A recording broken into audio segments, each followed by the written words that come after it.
ये आकाशवाणी रायपुर है। छत्तीसगढ़ी समाचार बुलेटिन के संग अभिषेक के जय जोहार। अब सुनो आज के प्रमुख समाचार।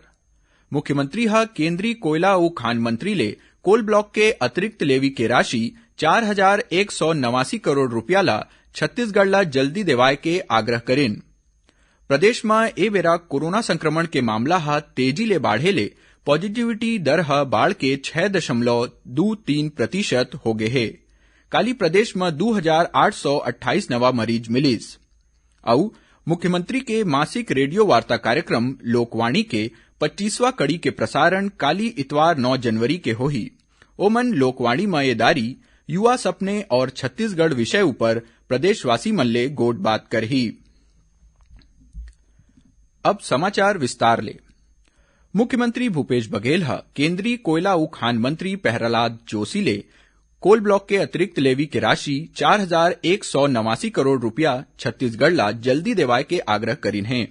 संगे संग ओमन कोल रॉयल्टी के दर में बढ़ोतरी और खदान ले लौह अयस के ROM के रॉयल्टी दर ला नोटिफाई करे के घलो अनुरोध करीन है।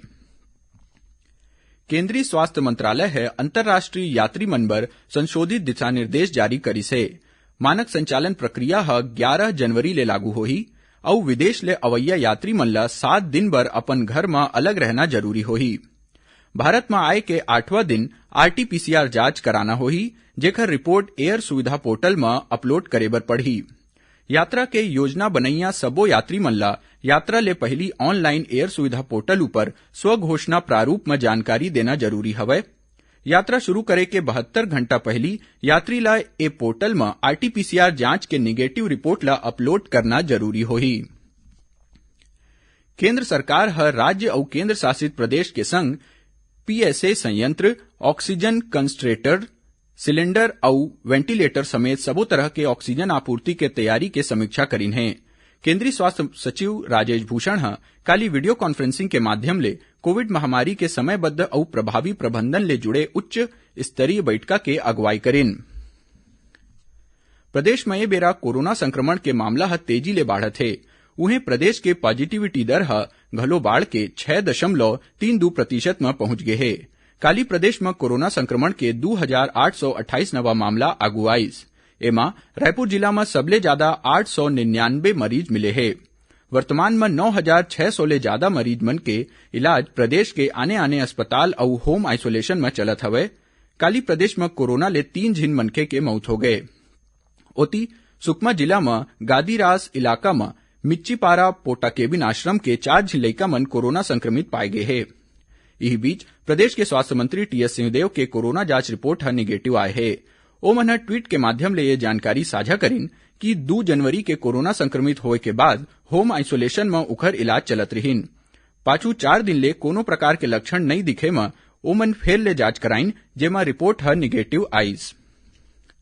प्रदेश में कोरोना संक्रमण के रोकथाम बर सरकार कोती ले आने उपाय करे जात है।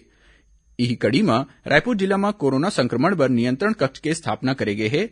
एमा कोरोना संबंधी जानकारी ले बर कोनो भी मनखे नियंत्रण कक्ष के टोल फ्री नंबर में संपर्क कर सकत है। उन्हें रायपुर के शासकीय आयुर्वेद अस्पताल में कोरोना संक्रमित के बने इलाज बर 250 बिस्तर के अस्थायी कोविड अस्पताल तैयार करे गए है। यहाँ नवजात शिशु, लइका और मनखे मन के इलाज के व्यवस्था करे गए है।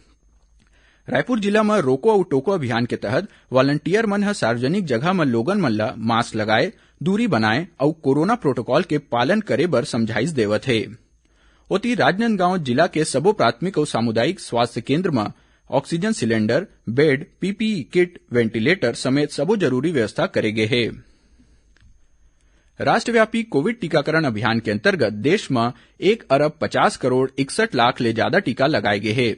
इसी बीच केंद्रीय स्वास्थ्य मंत्री डॉक्टर मनसुख मांडविया कहिन है कि अब तक 15 ले 18 बछर वर्ग के 2 करोड़ ले ज्यादा लइका मन ला कोविड के पहली टीका लगाए जा चुके हैं।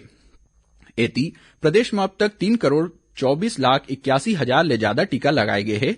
एमा 1,98,73,000 ले ज्यादा लोगन मन ला पहली और 1,26,07,000 ले ज्यादा मनखे मन ला टीका के दोनों डोज लगाए जा चुके हैं। उन्हें प्रदेश में 15 ले 18 बछर वर्ग के 6,93,000 ले ज्यादा किशोर मन ला टीका के पहली खुराक दे जा चुके हैं, जेनहा लक्ष्य के 42% हवय। छत्तीसगढ़ी समाचार बुलेटिन आप मन आकाशवाणी रायपुर ले सुनत हव। छत्तीसगढ़ के खबर ले है आपके वास्ता और खबर के विश्वसनीयता ले है हमर वास्ता।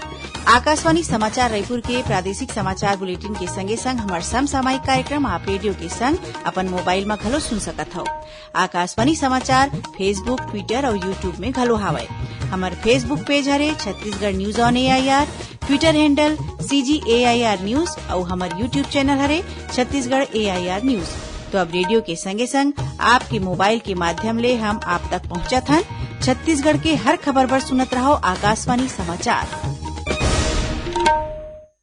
अब आगू बढ़बो आने समाचार कोती। छत्तीसगढ़ माध्यमिक शिक्षा मंडल कोती ले 10वीं और 12वीं बोर्ड परीक्षा के नियमित विद्यार्थी मन के प्रायोगिक परीक्षा और प्रायोजना कार्य ह सबो मान्यता प्राप्त संस्थान में 10 ले 31 जनवरी के बीच कराए के निर्देश जारी करे गए है। कोविड के सेती जेन स्कूल मन बंद हो गए रहिस उहाँ 31 जनवरी के बाद ए काम करे जा सकथे। उहें छत्तीसगढ़ राज्य ओपन स्कूल डहर ले आयोजित मुख्य और अवसर परीक्षा में शामिल होए बर 500 रुपया विलम्ब शुल्क के संग प्रदेश के तारीख ला बढ़ा के 10 जनवरी कर दे गए है। मुख्यमंत्री भूपेश बघेल के मासिक रेडियो वार्ता लोकवाणी के 25वां कड़ी के प्रसारण काली इतवार 9 जनवरी के होही। मुख्यमंत्री ह लोकवाणी मयेदारी युवा सपने और छत्तीसगढ़ विषय ऊपर प्रदेशवासी मन ले गोटबात करही। लोकवाणी के प्रसारण छत्तीसगढ़ स्थित आकाशवाणी के सब्बो केंद्र, FM रेडियो और क्षेत्रीय समाचार चैनल मन ले बिहनिया 10:30 बजे ले करे जाही। श्रोता मन प्रादेशिक समाचार एकांश के समसामयिक विषय ऊपर आधारित कार्यक्रम बातों बातों में ए दारी छत्तीसगढ़ में कोरोना संक्रमण के तेजी ले बढ़त मामला ले देखत एखर ले बचाव और सावधानी के उपाय के बारे में डॉक्टर भीमराव अंबेडकर शासकीय मेडिकल अस्पताल रायपुर के क्रिटिकल केयर विभाग के प्रमुख डॉक्टर OP सुंदरानी ले करे गए गोटबात के प्रसारण आकाशवाणी केंद्र डहर ले काली बिहनिया 9:30 में करे जाही। एला छत्तीसगढ़ स्थित आकाशवाणी के जम्मू केंद्र रिले करही। श्रोता मन आकाशवाणी के प्रादेशिक समाचार एकांश रायपुर डहर ले जिले की चिट्ठी कार्यक्रम के फेर ले प्रसारण काली इतवार 9 जनवरी ले शुरू करे जाथे। ये कार्यक्रम हर एक इतवार के संझा 6:30 ले 6:35 तक आकाशवाणी के रायपुर केंद्र डहर ले प्रसारित होही। जिला छत्तीसगढ़ स्थित आकाशवाणी के सबो केंद्र रिले करही। एदारी के अंक में दुर्ग जिला ले संबंधित जानकारी साझा करे जाही। आजादी के अमृत महोत्सव में प्रादेशिक समाचार एकांश छत्तीसगढ़ रायपुर डहर ले राखे गए प्रश्नोत्तरी प्रतियोगिता में हमर श्रोता मन बड़ उत्साह के संग भाग लेवत है। काली ए प्रश्नोत्तरी के तहत छत्तीसगढ़ी बुलेटिन के प्रश्न रहिस बछर 1876 में होए मुरिया आदिवासी विद्रोह के नेतृत्व कौन करे रहीन। एकर सही जवाब है झाड़ा सिरहा। सवाल के जवाब में बड़ संख्या में श्रोता मन अपन जवाब भेजिन है। फिर सबले पहली जवाब भेजैया विजेता हवय राजनांदगांव जिला के रहैया नंद कुमार साहू। आकाशवाणी परिवार डहर ले हमन श्री साहू ला बधाई और शुभकामना देवत हन। नंद कुमार साहू आकाशवाणी समाचार के नियमित श्रोता हवय। और अब थोरकन समाचार सार में भिलाई चरौदा नगर निगम के महापौर निर्मल कोसरे और सभापति कृष्णा चंद्राकर, भिलाई के महापौर नीरज पाल और सभापति गिरवर साहू, रिसाली के महापौर शशि सिन्हा और सभापति केशव बंछोर आज मुख्यमंत्री के उपस्थिति में पदभार ग्रहण करीन। प्रदेश में सबो प्राथमिक वनोपज सहकारी समिति के माध्यम ले समर्थन मूल्य में अब कोदो कुटकी और रागी के खरीदी घलो करे जाही। और तेलंगाना राज्य के पेरू के तीर हुए एक सड़क दुर्घटना में बीजापुर जिला के एक झीन मजदूर के मौत हो गए। आखिर में प्रमुख समाचार एक घाव फेर। मुख्यमंत्री केंद्रीय कोयला और खान मंत्री ले कोल ब्लॉक के अतिरिक्त लेवी की राशि 4,189 करोड़ रुपया छत्तीसगढ़ ला जल्दी देवाए के आग्रह करीन। प्रदेश में ए बेरा कोरोना संक्रमण के मामला तेजी ले बाढ़े ले पॉजिटिविटी दर बाढ़ के 6.32% में पहुंच गए है। और मुख्यमंत्री मासिक रेडियो वार्ता कार्यक्रम लोकवाणी के 25वां कड़ी के प्रसारण काली इतवार 9 जनवरी के होही। ओमन लोकवाणी मयेदारी युवा सपने और छत्तीसगढ़ विषय ऊपर प्रदेशवासी मन ले गोटबात करही।